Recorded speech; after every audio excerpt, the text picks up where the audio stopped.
Assalamualaikum warahmatullahi wabarakatuh. Ketemu lagi bersama saya, Syamsir Alam. Kali ini kita bersama dengan Bapak Lawade Yasin Mazadu. Beliau ini anggota DPRD Kota Bau-Bau 4 periode sampai dengan sekarang, mulai dari 2004. Terus beliau juga sebagai Ketua Fraksi Hanura Kota Bau-Bau. Sebelumnya terima kasih Pak sudah meluangkan waktunya untuk hadir di channel saya. Semoga dapat menginspirasi dan mengedukasi masyarakat tentunya. Ini untuk tema pembahasan kita pada hari ini, yaitu fungsi DPRD pada bidang pembangunan dan lingkungan hidup. Tentunya yang menjadi acuan pertama bisa dijelaskan dulu kepada masyarakat tentang pembangunan pasar, seperti itu yang pertama. Saya persilakan. Terima kasih Bung Syamsir.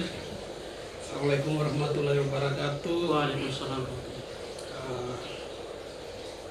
Berbahagia sekali saya bisa memberikan beberapa informasi penting bagi seluruh masyarakat Kota Bau-Bau khususnya dan masyarakat Beton Kepulauan pada umumnya terkait dengan fungsi ini. Saya memberikan penghargaan kepada Bung Syamsir yang telah berkontribusi, salah satunya adalah memberikan informasi untuk mengedukasi kepada masyarakat dengan membuat channel YouTube seperti ini.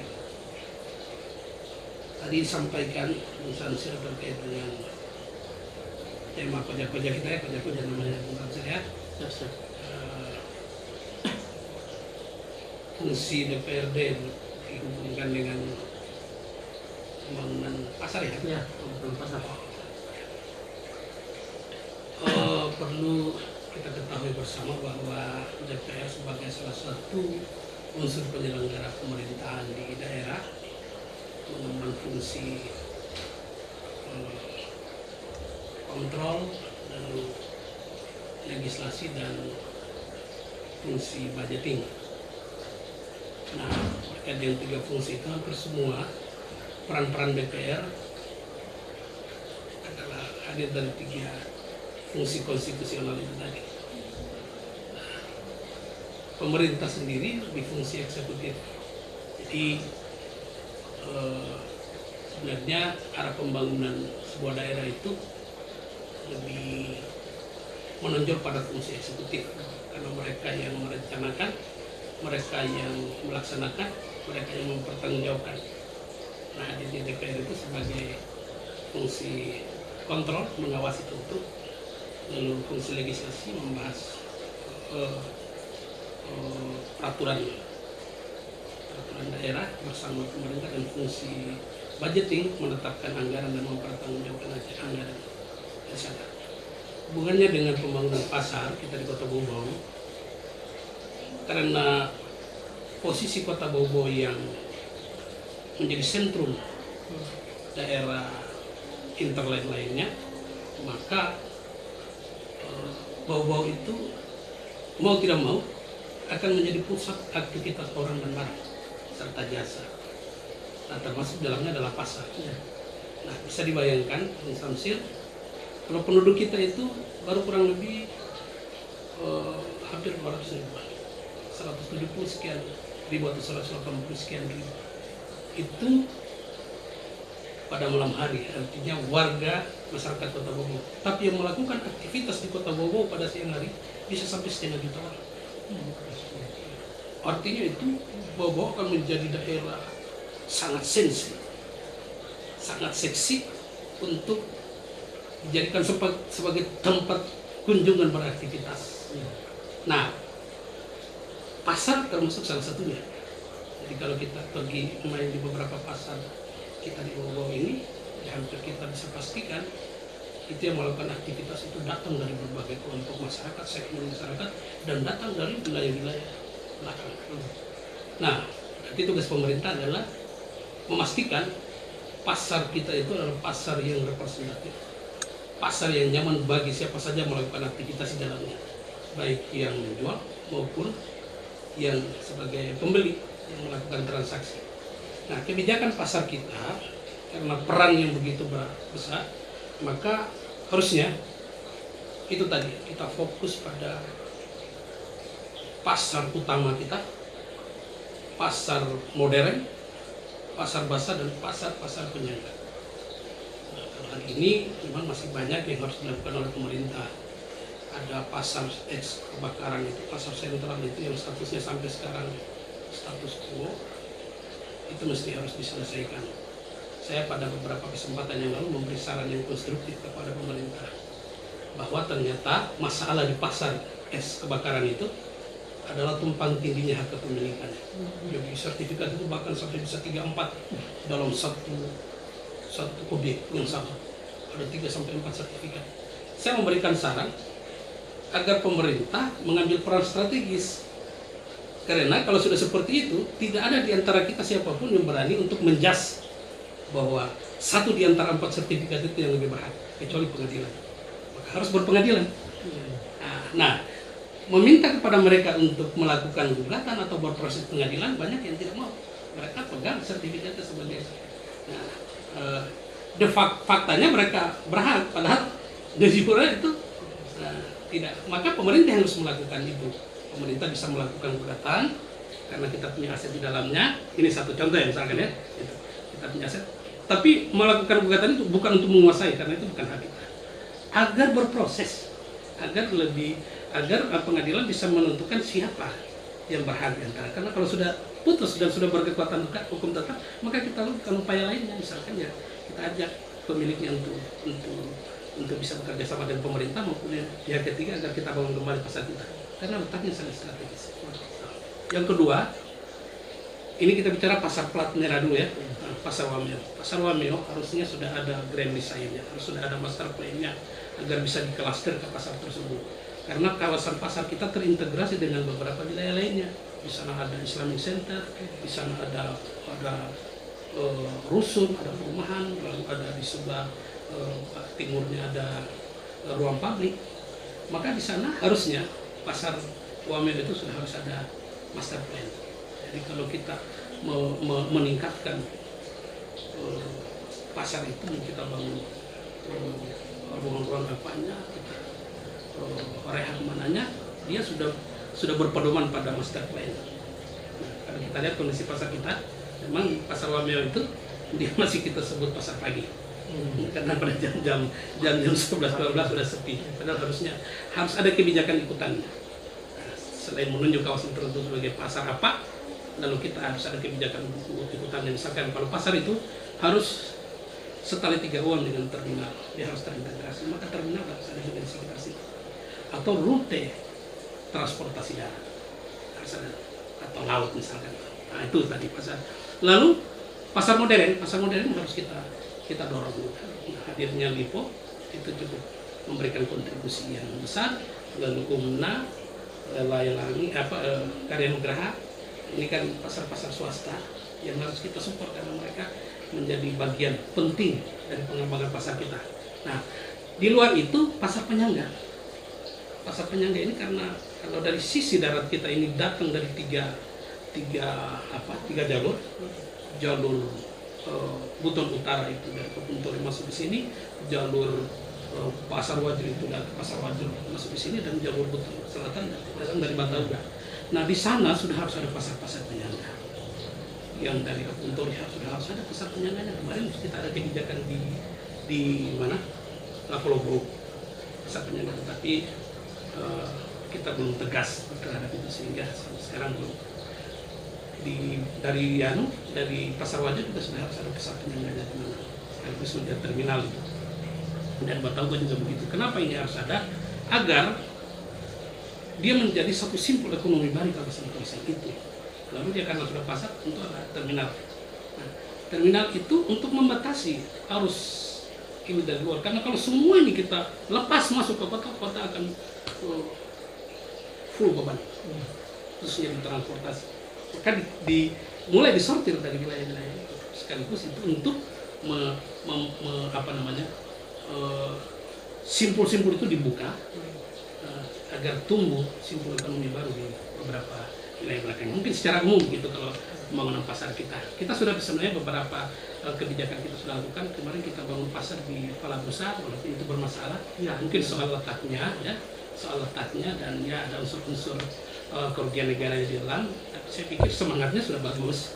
Hanya proses pelaksanaan secara teknis yang bermasalah ini menjadi pelajaran penting bagi kita. Mungkin juga penetapan lokasinya juga yang tidak, sehingga dia tidak bisa operasional. Lalu di Karing-Karing juga kita bikin satu pasar nanti kemarin one prestasi penyelenggaranya ya, gitu kan. Tapi ini menjadi apa, informasi penting bagi kita unsur penyelenggara ini agar lebih berhati-hati lagi si pasar. Saya kira demikian soal pasar kita. Menyambung dari penjelasannya Bapak tadi bahwa tentang pasar yang kalau tidak salah yang bermasalah di Sabu itu, mungkin seperti apa endingnya sekarang? Palabusa. Ya, Palabusa.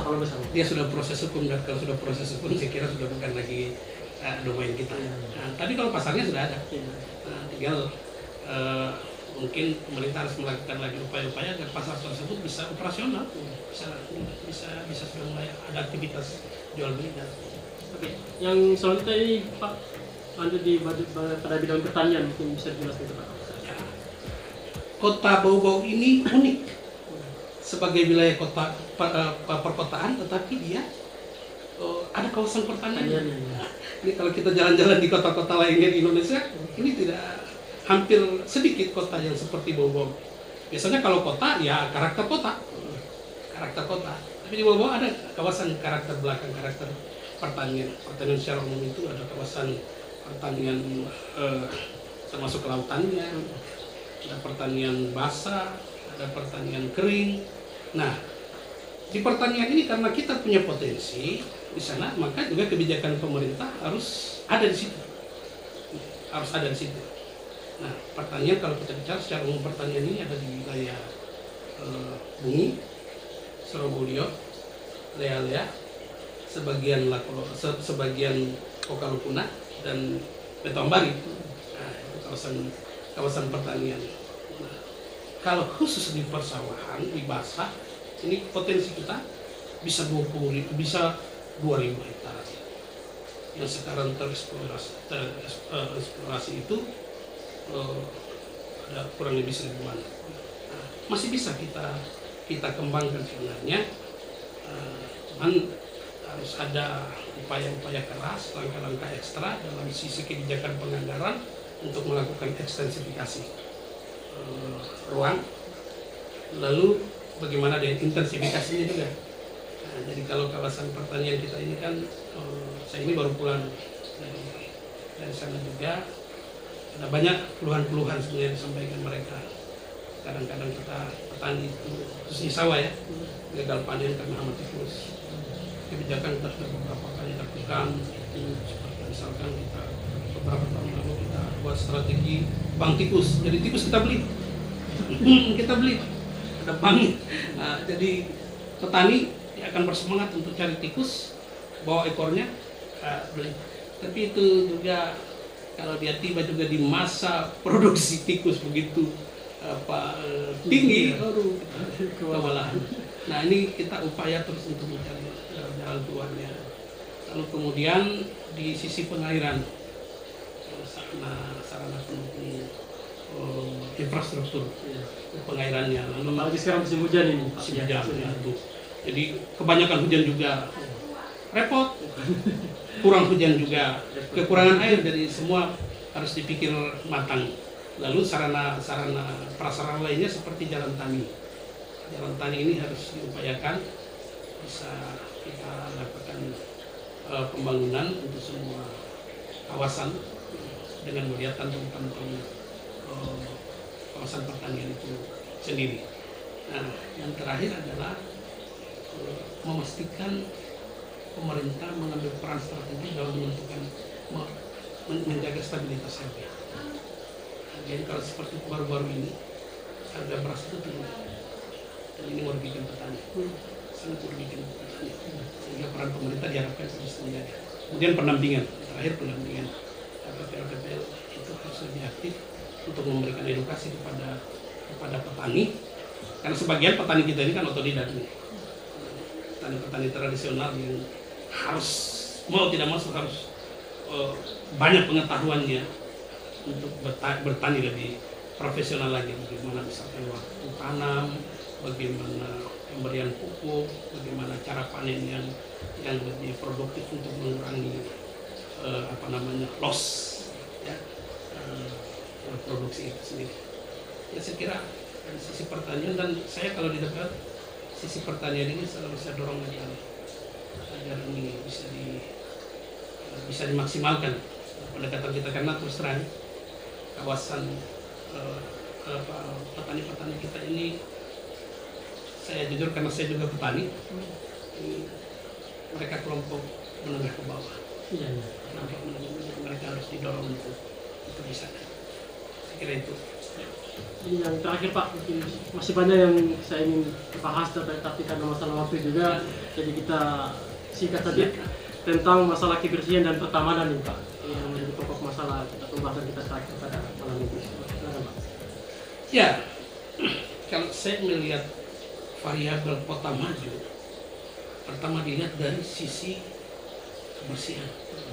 Kalau seperti Surabaya itu menjadi kota atau wali kotanya mendapat predikat wali kota terbaik, kalau saya lihat manajemen yang lainnya kita berapa?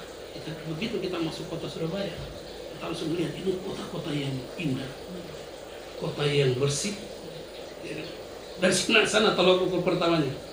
Sehingga ya kalau saya juga sependapat sebenarnya dengan siapapun kita masyarakat, bahwa mengukur pertama kemajuan sebuah kota itu adalah lihat dari indahnya kota dan bersihnya kota itu.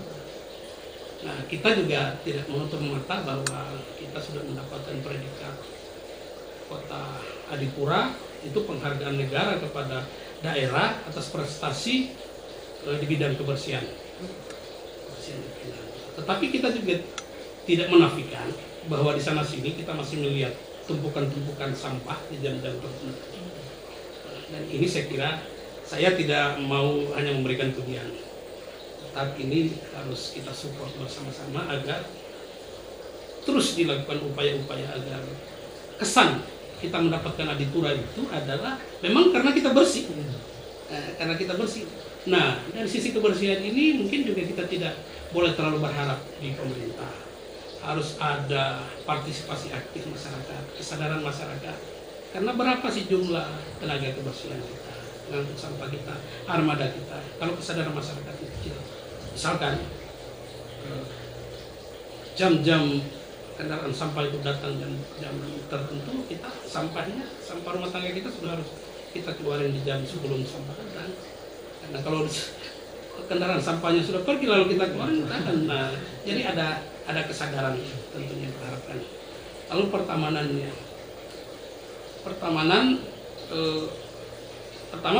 kalau kita di Kota Bau ini kan kawasan kota yang sebenarnya banyak juga kawasan-kawasan hutannya, ada kawasan hutan, ada pohon-pohon yang memang sudah ada tumbuh sendiri, ada yang kita rekayasa. Tapi apapun itu kondisinya, bau-bau yang kita harapkan adalah bau-bau yang indah, tentu dengan ketersediaan kawasan-kawasan ruang pabrik dan taman-taman kota. Nah, taman-taman kota. Kalau saya sih mengidealkan harus ada hutan kota. Bau-baunya harus ada hutan kota. Lalu kita mendorong stakeholder untuk berperan, misalkan BUMN ya, untuk kita beri tugas, misalkan membangun satu kawasan pertamanan di titik-titik tertentu. Nah, hari itu kita penganggaran di bidang itu juga mutlak kita lakukan. Ya, pohon-pohon harus banyak kita tanam di beberapa kawasan-kawasan tertentu. Lalu pohon-pohon yang sudah kita anggap daluarsa, sudah rawan, itu juga kita harus evaluasi untuk kita tebang sebelum dia tumbang. Sebelum dia tumbang. Nah, saya pikir kota kita ini adalah kota yang diberi rahmat oleh Tuhan dengan keindahan karena letaknya strategis. Tapi kalau kita tidak melakukan inovasi-inovasi, langkah-langkah yang konstruktif dalam rangka lebih memperindah atau mempertahankan yang sudah ada, maka ya tidak menutup kemungkinan kita juga akan bisa dicap sebagai sebuah kota yang tidak indah nanti ke depannya. Jadi ya kalau kita sudah bicara keindahan, ya sudah ada unsur seni di dalamnya. penentu-penentu kebijakan itu harus punya jiwa seni itu ya. Ya, saya kira itu. Ya, ini Pak sebagai penutup, ini kan Bapak sebagai anggota DPRD Kota Bau-Bau, tentunya harapannya kepada masyarakat tentunya pada saat sekarang ini. Ya, Bau-Bau ini milik kita semua. Apalagi kita yang masyarakat Kota Bau-Bau. Juga milik kita yang bukan masyarakat Kota Bau-Bau yang menentukan aktivitasnya di Kota Bau-Bau. Maka mari kita ambil peran semua, sekecil apapun peran kita itu, untuk berkontribusi terhadap pembangunan yang ada. Pemerintah dengan fungsi yang dimiliki, kita dorong juga untuk melaksanakan fungsinya secara profesional, proporsional. Lalu DPR mengambil peran strategis untuk mengawasi dan seterusnya. Masyarakat sebagai masyarakat, ya kita harapkan berkontribusi pula. Misalkan taat dan patuh terhadap ketentuan-ketentuan yang sudah digariskan oleh pemerintah, karena tentu tidak ada kebijakan pemerintah yang tidak pro rakyat. Kalau tidak pro rakyat, datangi kami di DPR, karena kami adalah representasi masyarakat. Insya Allah fungsi kami hampir setiap hari itu terima demo itu bisa disampaikan secara vulgar, harus dengan sound system. Tanpa sound system, satu orang dua orang mari datang ke DPR, insya Allah kita akan terima dan kita akan tindak lanjuti kalau ada kebijakan-kebijakan yang sekiranya merugikan masyarakat. Jadikan DPR sebagai kantor bersama, kantor rakyat. Saya kira. Ya. Terima kasih Pak Yasin Mazaduk atas waktunya. Terima kasih. Sudah menggunakan hadir di channel saya. Semoga Bapak dan keluarga selalu dalam keadaan sehat walafiat. Dan terima kasih juga sudah menonton. Salam sehat, sampai jumpa di video berikutnya. Wassalamualaikum warahmatullahi wabarakatuh. Waalaikumsalam.